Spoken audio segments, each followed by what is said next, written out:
Tensionet brenda shtëpisë së Big Brother Kosova po rriten dita ditës dhe një nga temat më të nxehta aktualisht është kundërshtimi i hapur i Londrimit ndaj lidhjes mes Klodit dhe Elionës.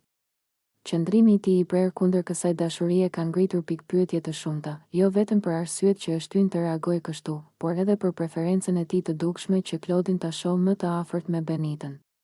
Londrimi e ka bërë të qartë në disa biseda se nuk e mbështet lidhjen Klodi-Eliona. Sipas tij, kjo marrëdhënie është nxituar dhe potencialisht e ndërtuar mbi emocione momentale, të ndikuara nga izolimi dhe presioni i lojës.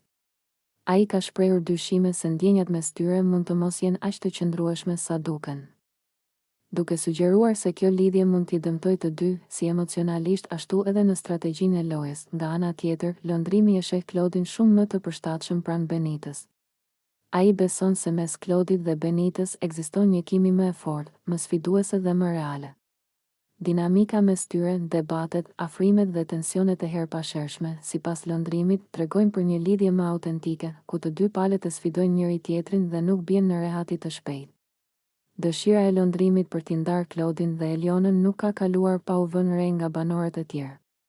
Disa e shohin këtë si një përpjekje për të mbrojtur Klodin nga një lidhje që ai e konsideron të gabuar, ndërsa të tjerë dyshojnë se pas këtij qëndrimi fshihet një strategji loje. Në Big Brother, ndërhyrjet në marrëdhëniet personale shpesh shërbejnë si mënyrë për të krijuar përçarje, për të dobësuar aleanca dhe për të ndryshuar balancat brenda shtëpisë. Benita, nga ana e saj, mbetet një figurë kyçe në këtë histori. Edhe pse ajo nuk e ka pranuar gjithmonë hapur interesin ndaj Klodit, afrimiteti dhe tensioni mes tyre kanë qenë të dukshme që në fillim. Shumë shikues mendojnë se ndjenjat mes Klodit dhe Benitës nuk janë shuar kurrë plotësisht dhe se lidhja e Klodit me Elionën ka rikthyer tek Benita Xhe.